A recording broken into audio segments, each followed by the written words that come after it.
Hello बच्चों, so let's read the question. The question says fission of one nucleus uranium 92 to 35 releases 250 mega electron volt of energy. बच्चों बोल रखा है कि अगर आप फ्यूजन प्रोसेस करा रहे हो एक न्यूक्लियस यूरेनियम 9235 का, तो उसमें जो एनर्जी रिलीज हो रहा है आपका वो 250 मेगा इलेक्ट्रॉन वोल्ट का एनर्जी रिलीज हो रहा है ना। अब से बोला जा रहा है कि बताइए the number of fusions per second required to produce 1 megawatt power is.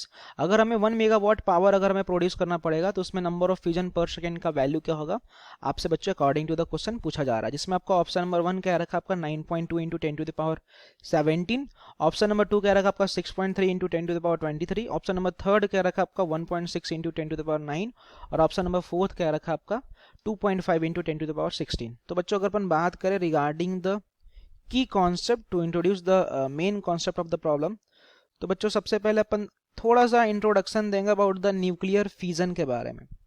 ये न्यूक्लियर फ्यूजन का एक्चुअली प्रोसेस क्या होता है, हल्का सा अपन इंट्रोडक्शन जान जाएंगे, ठीक है। और साथ ही साथ बच्चों अगर इसमें बात करेंगे तो हम इस क्वेश्चन में हमें एक और कॉन्सेप्ट क्या यूज होने वाला है, हमने पढ़ रखा है ना रिलेशन, किसके बीच का रिलेशन, तो relation between power energy and time. Power energy और टाइम के बीच का बच्चों हम लोगों ने रिलेशन पढ़ रखा है, तो अपन उसका अपन यहाँ पे यूज करने जा रहे हैं। सबसे पहले अगर अपन बात करें कि न्यूक्लियर फ्यूजन का प्रोसेस क्या होता था, तो न्यूक्लियर फ्यूजन वाले प्रोसेस में पहले हमारे पास बच्चों क्या होता है कि एक हैवी न्यूक्लियस होता है। हैवी न्यूक्लियस जो है बच्चों वो आपका स्प्लिट होता है। स्प्लिट का मतलब कह सकते हो कि वो टूटता है ना। तो हैवी न्यूक्लियस है बच्चों आपका क्या होता है, आपका स्प्लिट होता है और स्प्लिट होकर के आपका लाइटर न्यूक्लियस में ब्रेक हो जाता है। लाइटर न्यूक्लियस में आपका ब्रेक होता है बच्चों, और साथ ही साथ आपका हाई अमाउंट ऑफ बच्चों यहाँ से एनर्जी रिलीज होता है। लाइटर न्यूक्लियस और साथ ही साथ यहाँ पे हाई अमाउंट ऑफ बच्चों एनर्जी रिलीज कर रहा होता है। वही जो एनर्जी है आपका, वही एनर्जी आपका पावर के प्रोडक्शन में अपन काम में ले रहे होते हैं।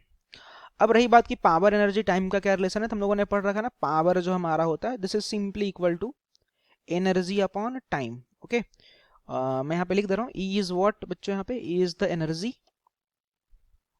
And T is the time. अब हमसे क्वेश्चन में जो पार्ट दे रखा है उस क्वेश्चन के पार्ट को अगर अपन समझे, तो क्वेश्चन में बोल रखा है कि अगर आपके पास एक न्यूक्लियस है यूरेनियम का, अगर आपके पास एक न्यूक्लियस है तो उस 1 न्यूक्लियस से आप 250 mega electron volt energy produce कर सकते हो।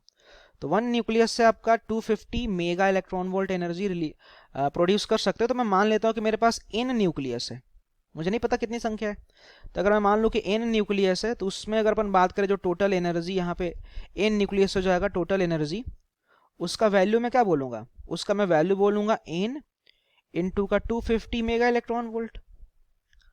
अब अगर अपन ये रिलेशन यूज करें power is equal to energy by time का, अगर अपन रिलेशन यूज करें बच्चों, तो पावर जो हमसे प्रोड्यूस करने को बोला गया 1 मेगावाट बोला है। 1 मेगावाट को अगर आप वाट में कन्वर्ट करो तो 1 इंटू 10 टू द पावर 6 हो जाएगा। टोटल एनर्जी कितना निकलेगा, तो निकलेगा आपका n इंटू का 250 मेगा इलेक्ट्रॉन वोल्ट। अब मेगा को अगर आप इलेक्ट्रॉन वोल्ट में बदलोगे तो 10 का पावर 6 से मल्टीप्लाई करोगे, और इलेक्ट्रॉन वोल्ट को अगर आप जूल में कन्वर्ट करोगे तो हमने पढ़ रखा ना 1 इलेक्ट्रॉन वोल्ट होता है हमारा 1.6 इंटू 10 टू द पावर -19 का जूल। तो इसको मैं जूल में कन्वर्ट करूंगा तो 1.6 इंटू 10 टू द पावर -19 से और मल्टीप्लाई कर लूंगा और डिवाइड बाय हमारा आ जाएगा t। अब मैं यहां से क्या करूंगा n बाई टी का बच्चों वैल्यू निकाल लूंगा। तो यहां से n बाई टी जो निकल करके आएगा ये आपका आ जाएगा, एक काम करते हैं 10 का पावर 6 से 10 का पावर 6 को अपन कैंसिल कर लेते हैं, n बाई टी को इधर ही छोड़ देते हैं।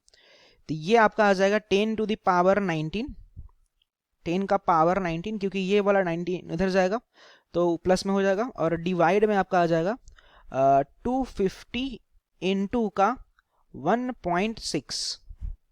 अब हमें इस पार्ट को जस्ट सिंप्लीफाई करना है ना, तो once you simplify this term, so after simplifying it will be equal to 0.25 into 10 to the power 17, ठीक है, फ्यूजन पर सेकेंड, और we can also write it as 2.5 into 10 to the power 16 fusion per second, क्योंकि n बता रहा है आपका number of nucleus और t है टाइम, तो ये आपका हो गया नंबर ऑफ न्यूक्लियस का फ्यूजन पर सेकेंड, जो कि आपका आ जाएगा 2.5 इंटू 10 टू द पावर 16।